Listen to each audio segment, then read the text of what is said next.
The ജേർണലിസ്റ്റിലേക്ക് Israel Hamas യുദ്ധത്തിൽ തിരിച്ചടികളും വേദനകളും യാതനകളുമൊക്കെ ഹമാസിന് മാത്രമാണ്, അല്ലെങ്കിൽ ഗസയിലെ സാധാരണക്കാർക്ക് മാത്രമാണ് എന്ന മട്ടിലാണ് പല വാർത്തകളും പുറത്തു വരുന്നത്.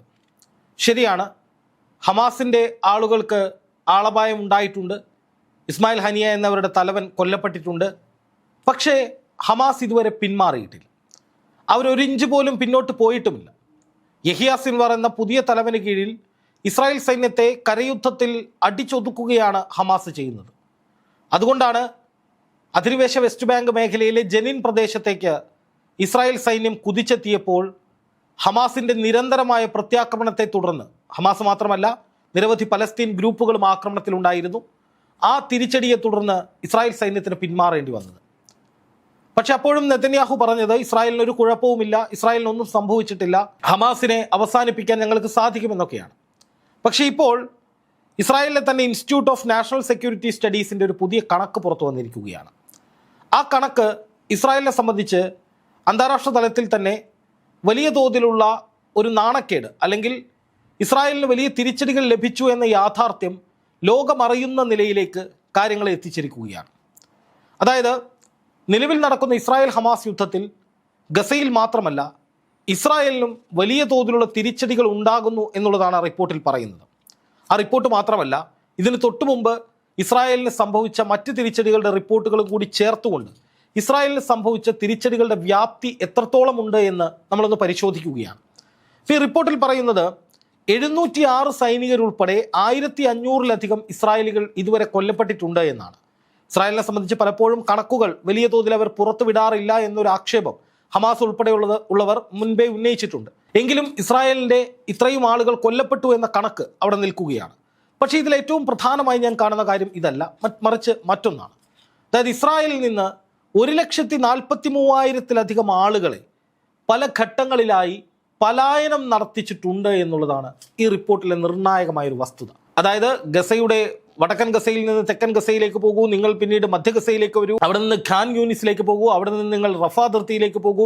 അങ്ങനെ ഈ പലസ്തീൻ ജനതയെ നിരന്തരമായി യുദ്ധം ചെയ്ത് കൂട്ടപ്പലായനത്തിന് കൂട്ടമായി വിധേയമാക്കിയ ഇസ്രായേലിന് അതേ നിലയിൽ തന്നെ അവരുടെ രാജ്യത്തും വലിയ തിരിച്ചടികൾ കിട്ടുന്നുണ്ട് എന്നുള്ളതാണ് ഈ കണക്കിൽ നമ്മൾ മനസ്സിലാക്കേണ്ട ഏറ്റവും പ്രധാനപ്പെട്ട വസ്തുത. അതായത് 1,43,000-ഓളം ഇസ്രായേലികൾ പല ഘട്ടങ്ങളിലായി പലതവണ കൂട്ടപ്പലായനങ്ങൾക്ക് വിധേയരായി എന്ന് ഈ കണക്കിൽ വ്യക്തമാക്കുകയാണ്. അതായത് യുദ്ധം ആരംഭിച്ച്, അല്ലെങ്കിൽ യുദ്ധത്തിലൂടെ എല്ലാം പരിഹരിക്കാം, യുദ്ധത്തിലൂടെ എല്ലാ പ്രശ്നങ്ങളും അവസാനിപ്പിക്കാം എന്ന് കരുതി മുന്നോട്ട് പോയ ഇസ്രായേലിന് അവരുടെ രാജ്യത്തും പലായനങ്ങൾ നടത്തിക്കേണ്ടി വരുന്നു എന്നുള്ളതാണ് ഇതിലേറ്റവും പ്രധാനമായി നമ്മൾ കാണേണ്ടത്. അതുപോലെ തന്നെ 18,000-ലധികം ഇസ്രായേലികൾക്ക് പരിക്കേറ്റിട്ടുണ്ട്. 20,000-ലധികം പ്രൊജക്ടൈലുകൾ ഇസ്രായേലിനുള്ളിൽ പതിച്ചിട്ടുണ്ട് എന്ന കണക്കുകളും ഇപ്പോൾ പുറത്തു വന്നിരിക്കും. അതായത് ഇസ്രായേലിനുള്ളിലേക്ക് ആയുധങ്ങളൊന്നും എത്തില്ല, അതായത് റോക്കറ്റുകളോ മിസൈലുകളോ പ്രൊജക്ടൈലുകളോ ഡ്രോണുകളോ ഒന്നും ഇസ്രായേലിൻ്റെ മണ്ണിൽ തൊടില്ല, അയൺ ഡോം സംവിധാനം അത്രത്തോളം ശക്തമാണ് എന്നൊക്കെ പറയുമ്പോഴും ഇതൊക്കെ ഭേദിച്ചുകൊണ്ട് ഇസ്രായേലിനുള്ളിലേക്ക് ഇത്രയും ആയുധങ്ങൾ എത്തി എന്ന് പറയുന്നത് ഇസ്രായേലിനെപ്പോഴും സുരക്ഷിതത്വ ഭീഷണി ഉയർത്തുന്ന കാര്യം തന്നെയാണ്. ഹിസ്ബുള്ളയാണ് ഞങ്ങൾ ജനവാസ കേന്ദ്രങ്ങൾ ആക്രമിക്കില്ല എന്ന് ആദ്യമേ പ്രഖ്യാപിച്ചത്. അതിനുള്ള ഒരു കാരണമെന്ന് പറയുന്നത് സാധാരണക്കാരായ ജനങ്ങളെ ഉപദ്രവിക്കില്ല എന്നുള്ള ഒരു പ്രതിജ്ഞയും, അല്ലെങ്കിൽ അതോടൊപ്പം തന്നെ ഈ ജനവാസ മേഖലയിലേക്ക് ഹിസ്ബുള്ള കടന്നു കയറിയാൽ ലെബനനിലെ ജനവാസ മേഖലകളും ആക്രമിക്കപ്പെടും എന്നുള്ളത് കൊണ്ടുമാണ് ഹിസ്ബുള്ള ഞങ്ങൾ ജനവാസ മേഖലകൾ കണക്കിലെടുക്കില്ല എന്ന് തുടക്കത്തിൽ പറഞ്ഞത്. പക്ഷേ ഇപ്പോൾ ജനവാസ മേഖലകളിലേക്കോ അല്ലെങ്കിൽ പ്രധാനപ്പെട്ട നഗരങ്ങളിലേക്കോ ഒക്കെ ഹിസ്ബുള്ളയുടെ റോക്കറ്റുകൾ എത്തുന്നുണ്ട് എന്നുള്ളതൊരു യാഥാർത്ഥ്യമാണ്. എന്തായാലും ഇസ്രായേലിനുള്ളിലേക്ക് ഈ വിധത്തിൽ ആക്രമണങ്ങൾ എത്തുന്നു, ഈ വിധത്തിൽ ആയുധങ്ങൾ പതിക്കുന്നു, ഇസ്രായേലിനുള്ളിൽ കൂട്ടപ്പലായനം ഉണ്ടാകുന്നു എന്നൊക്കെ പറയുന്നത് ഇസ്രായേൽ ഇതുവരെ മുന്നോട്ട് വെച്ചിട്ടുള്ള അവകാശവാദങ്ങൾക്കൊക്കെ വിരുദ്ധമാണെന്ന് പറയേണ്ടി വരും. അതുപോലെ തന്നെ ഈ കണക്കിൽ ഇസ്രായേൽ സൈന്യം 17,000-ഓളം ഹമാസിൻ്റെ ആളുകളെ കൊലപ്പെടുത്തി എന്നൊക്കെ പറയുന്നുണ്ട്. പക്ഷേ അവിടെയും നമ്മൾ മനസ്സിലാക്കേണ്ടത് ഹമാസിൻ്റെ ശക്തിക്ക് ഒരു കുറവും ഉണ്ടായിട്ടില്ല.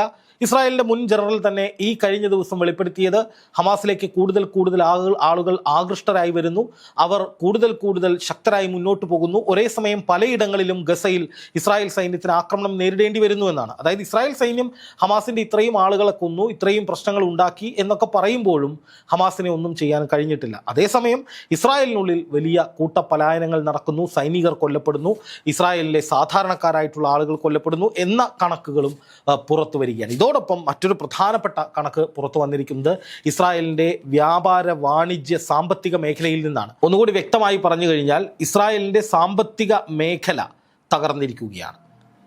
ഇത്രയും 50,000-ഓളം വരുന്ന ചെറുകിട യൂണിറ്റുകളൊക്കെ പൂട്ടിപ്പോകുന്ന അവസ്ഥയിലേക്ക് എത്തിയിരിക്കുന്നു. അവർക്ക് മുന്നോട്ട് പോകാൻ കഴിയാത്ത സാഹചര്യം വന്നിരിക്കുന്നു എന്ന കണക്കുകൾ ചില മാധ്യമങ്ങൾ ഈ അടുത്തിടെ പുറത്തുവിട്ടിരുന്നു. അതുപോലെ തന്നെ ഹൂത്തികളെ ഉദ്ധരിച്ചുകൊണ്ട് ഈ കഴിഞ്ഞ ദിവസം പുറത്തു വന്ന റിപ്പോർട്ടിൽ പറയുന്നത് ഇസ്രായേലിലെ ഏറ്റവും പ്രധാനപ്പെട്ട വരുമാന സ്രോതസ്സിൽ ഒന്നായിരുന്ന എയ്ലാത്ത് തുറമുഖം ഇസ്രായേലിലെ ഏറ്റവും പ്രധാനപ്പെട്ട തുറമുഖമാണ്. ഈ തുറമുഖത്തിൻ്റെ പ്രവർത്തനം ഏറെക്കുറെ പൂർണ്ണമായും നിലച്ചിരിക്കുന്ന അവസ്ഥയാണ് എന്നാണ് അതിൽ പറയുന്നത്. അതുപോലെ തന്നെ ഇസ്രായേലിൻ്റെ ദൈനംദിന ജീവിതം ദുസ്സഹമാക്കുന്ന വിധത്തിൽ അവിടെ പ്രക്ഷോഭങ്ങൾ രൂക്ഷമാണ്. 5 ലക്ഷത്തോളം പേർ ടെല്ലവീവിൽ ഭരണകൂടത്തിനെതിരെ അണിനിരന്നു. അവർക്കെതിരെ സൈന്യവും പോലീസും രംഗത്തിറങ്ങി. അവിടെ പ്രധാനപ്പെട്ട ട്രേഡ് യൂണിയൻ പണിമുടക്ക് പ്രഖ്യാപിച്ചു. ഒരു ദിവസം മുഴുവൻ ഇസ്രായേൽ സ്തംഭിച്ചു. അങ്ങനെയുള്ള സംഭവങ്ങൾ ഇനിയും ഇസ്രായേലിൽ ആവർത്തിക്കപ്പെടാൻ സാധ്യതയുണ്ട് എന്നാണ് റിപ്പോർട്ടുകൾ പുറത്തു വരുന്നത്. അത് ഉണ്ടാക്കുന്ന സാമ്പത്തിക നഷ്ടം, ജനജീവിതം ദുസ്സഹമാക്കുന്ന സാഹചര്യം, അത് വളരെ ഭീതിജനകമാണ് ഇസ്രായേലിനെ സംബന്ധിച്ച്. അതുപോലെ തന്നെ ഇസ്രായേലിൻ്റെ പ്രധാനമന്ത്രി ബെഞ്ചമിൻ നെതന്യാഹു അടക്കമുള്ള ആളുകൾ അവർ വലിയ ഭീതിയിലാണ്. അവർക്ക് നേരെ ഏതു സമയവും ആക്രമണം ഉണ്ടാകാം. ഏതു സമയവും അവർക്ക് നേരെ ഒരു ഹിസ്ബുള്ളയുടെയോ അല്ലെങ്കിൽ ഇറാൻ്റെയോ നേതൃത്വത്തിൽ ഒരു ആക്രമണം നേരിട്ടുണ്ടാകാമെന്ന ഇൻ്റലിജൻസ് റിപ്പോർട്ട് നിലനിൽക്കുകയാണ്. അമേരിക്ക നൽകിയിരുന്ന കയ്യയഞ്ഞ സഹായമൊന്നും ഇസ്രായേലിന് ഇപ്പോൾ കിട്ടുന്നില്ല. അതായത് അമേരിക്ക യുദ്ധം എന്നതിൽ നിന്ന് മാറി സമാധാനത്തിലേക്ക് കടന്നിരിക്കുന്നു. അതുപോലെ തന്നെ ഇസ്രായേൽ സൈന്യം മടുത്തിരിക്കുന്ന സാഹചര്യം. അങ്ങനെ പല മേഖലകളിലും ഇസ്രായേൽ സൈന്യത്തിനുള്ളിൽ തന്നെ വലിയ ഭിന്നാഭിപ്രായങ്ങൾ ഉണ്ടാകുന്നു. യുദ്ധം ചെയ്യാൻ മടിക്കുന്ന ഇസ്രായേലി സൈനികരെ പിടിച്ച് ജയിലിലിടുന്നു. അങ്ങനെ പല വിധത്തിലുള്ള പ്രശ്നങ്ങളാൽ ചുറ്റപ്പെട്ടിരിക്കുന്ന ഇസ്രായേലിന് ഇപ്പോൾ ഈ കണക്കുകൾ കൂടി പുറത്തു വന്നതോടെ അവിടുത്തെ ജനങ്ങൾ ഭരണകൂടത്തിനെതിരെ തിരിയാനുള്ള സാഹചര്യം വർദ്ധിക്കുകയാണ്. കാരണം 1 ലക്ഷത്തിലധികം ജനങ്ങളെ, 1.5 ലക്ഷത്തോളം വരുന്ന ജനങ്ങളെ മാറ്റിപ്പാർപ്പിക്കേണ്ടി വരുന്ന സാഹചര്യം, 1500ഓളം സൈനികരുൾപ്പെടുന്ന ഇസ്രായേലികൾ കൊല്ലപ്പെടുന്ന സാഹചര്യം, അത് പരിമിതമായ കണക്കാണ്. ഒരു പക്ഷേ യഥാർത്ഥ കണക്കുകൾ പുറത്തു വിടാത്തത് കൊണ്ടായിരിക്കാം എന്നൊരു ഹമാസിന്റെ വാദം നിലനിൽക്കുന്നുണ്ട്. എങ്കിലും ഇത്രയധികം നാശനഷ്ടങ്ങൾ ഉണ്ടാകുന്നു. ഇപ്പോഴും ഹിസ്ബുള്ളയുടെ ആക്രമണം തുടർച്ചയായി ഉണ്ടാകുന്നു. സൈനിക കേന്ദ്രങ്ങൾ തകരുന്നു. അതുപോലെ ജനവാസ മേഖലകളിലേക്ക് അല്ലെങ്കിൽ നഗര കേന്ദ്രീകൃതമായിട്ടുള്ള സ്ഥലങ്ങളിലേക്ക് മിസൈലുകളും റോക്കറ്റും വീഴുന്നു. കെട്ടിടങ്ങൾ തകരുന്നു. മൊത്തത്തിൽ ഭീതിജനകമായ ഒരു അവസ്ഥ ഇസ്രായേലിനുള്ളിൽ ഉണ്ട്. അതുപോലെ തന്നെ വ്യവസായ മേഖല തകർന്നിരിക്കുന്ന അവസ്ഥ. ചെങ്കടലിൽ ഇപ്പോഴും ഇസ്രായേലിലേക്കുള്ള കപ്പലുകൾ മര്യാദക്ക് വരുന്നില്ല. അതുണ്ടാക്കുന്ന വ്യാവസായികമായ നഷ്ടം അത് ഭീകരമാണ്. അങ്ങനെ സമസ്ത മേഖലകളിലും തകർന്നടിയുന്ന ഇസ്രായേലിൻ്റെ ചിത്രത്തിനൊപ്പം ഇത്രയും വലിയ കണക്കുകൾ കൂടി പുറത്തു വരുമ്പോൾ ഈ യുദ്ധം അത് തുടങ്ങി വെച്ച് ഇസ്രായേലിനും വലിയ നാശനഷ്ടങ്ങൾ ഉണ്ടാക്കിയെന്ന് നിസ്സംശയം പറയാവുന്ന സാഹചര്യമാണ് ഉണ്ടായിരിക്കുന്നത്.